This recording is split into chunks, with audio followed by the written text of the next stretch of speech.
Assalamualaikum warahmatullahi wabarakatuh. Kembali lagi di channel Ngaji Akhir Zaman.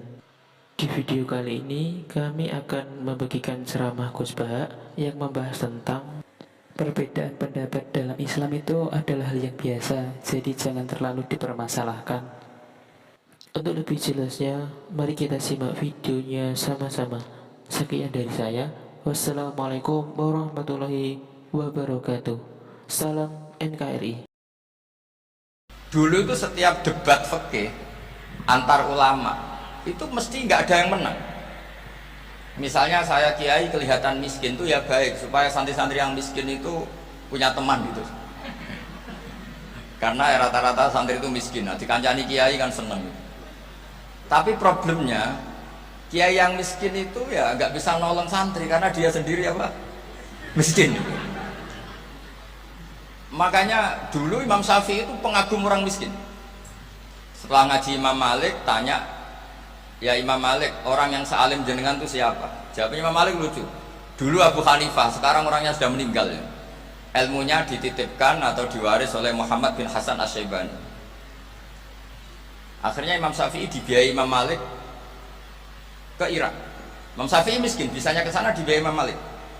Itu seperti Abu Yasin Muhammad masyhur, ini murid beliau. Kalau ada santri boyong kan mesti apa? Disangoni. Ketika datang ke Irak, Muhammad bin Hasan Asy-Syaibani itu nata uang, nata emas itu di ruang tamu. Jadi ngitung uang itu di ruang tamu. Miliatan. Ini kaget, ini kiai kok kedonyan kata Imam Syafi'i gitu. Tapi apa kata Muhammad bin Hasan Asy-Syaibani? Anda kagum ini, Anda kaget ini. Kalau kamu menyoal orang soleh kaya, ini tak kasihkan orang-orang fasik, biar dipakai judi, dipakai selingkuh, dipakai maksiat. Jangan-jangan, harta ini harus tetap di orang soleh. Kalau ke orang fasik, bahaya. Berarti kiai boleh kaya, boleh. Semenjak itu ada gerakan kiai kudu sugih.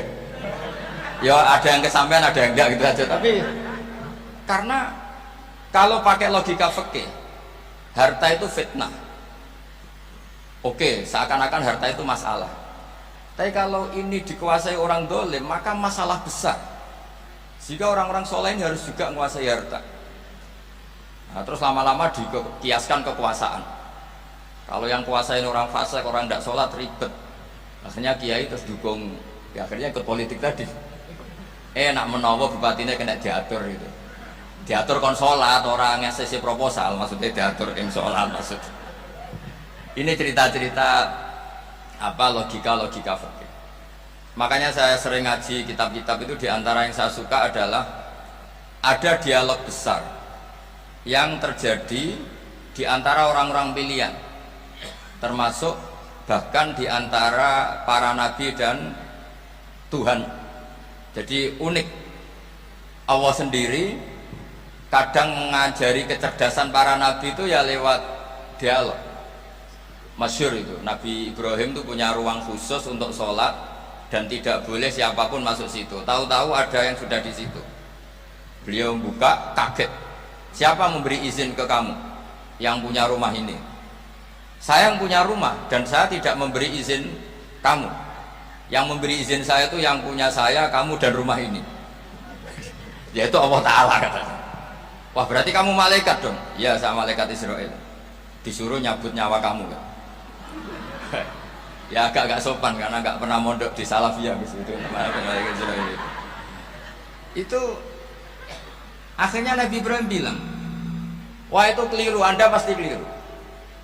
Hal ra'aita habiban yumitu habibah, hal ra'aita khalilan yumitu khalilah. Saya ini Khalilur Rahman, saya ini kekasih Allah. Masa ada kekasih bunuh yang dikasih?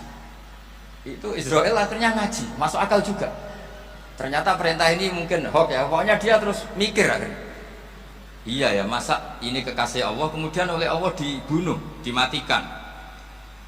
Terbanglah Israel, matur lagi, ya Allah, kata Ibrahim, hal ra'aita khalilan yumitu khalilah. Masa kekasih bunuh yang dia apa? Kasih. Kayaknya masuk akal Gusti. Mulai ngaji lah kira-kira gitu. Akhirnya oleh Allah dijawab, ya sudah begini, kamu datang ke Ibrahim bilang, hal ra'aita habiban yakrahu ayyalqa habibah. Masa kekasih tidak siap ketemu yang dikasih. Nah, jadi akhirnya Nabi Ibrahim, Israel datang lagi. Logikanya sekarang nggak gitu, begini. Jadi diajarin. Hal ra'aita habiban yakrahu ayyalqa habibah. Masa kekasih tidak siap ketemu yang dikasih. Kata Ibrahim, oke, ya, terus mau meninggal. Jadi kalau jenengan cinta betul sama Allah ya harus, ya tidak usah, jangan sekarang tapi. Kalau mati di rumah aja, kalau di pondok ngerepotnya kiainya nanti itu. Tapi nanti setelah punya cucu banyak lah. Nah, barokahnya baca ini, dialog-dialog orang pilihan ini akan tersibak. Karena tidak dalam semua kebaikan itu nggak ada logikanya, rata-rata ada logikanya.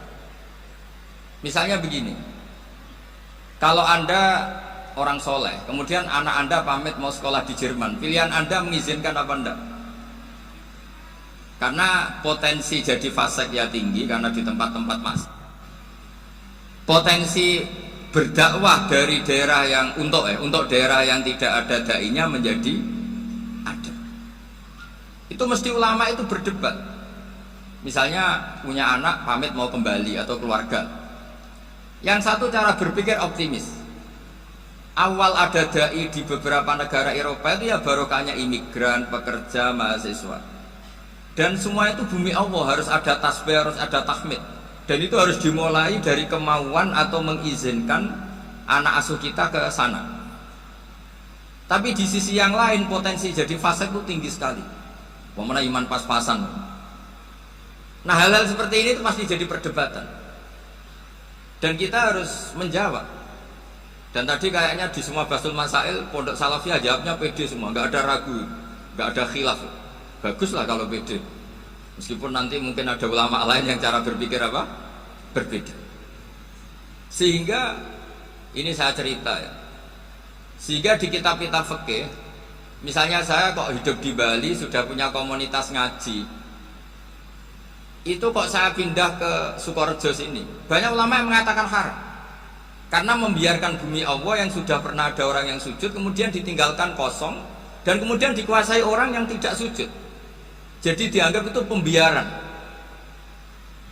Jadi banyak di kitab Qalyubi, sarahnya Mahali, jika ada seorang muslim yang hidup di negara orang kafir, dia nyaman, tidak dapat teror, itu nggak boleh lagi pindah ke negara Islam yang sehat. Karena takutnya li Allah yastau liyal kafir tilkal buka, supaya bumi itu tidak dikuasai orang kafir.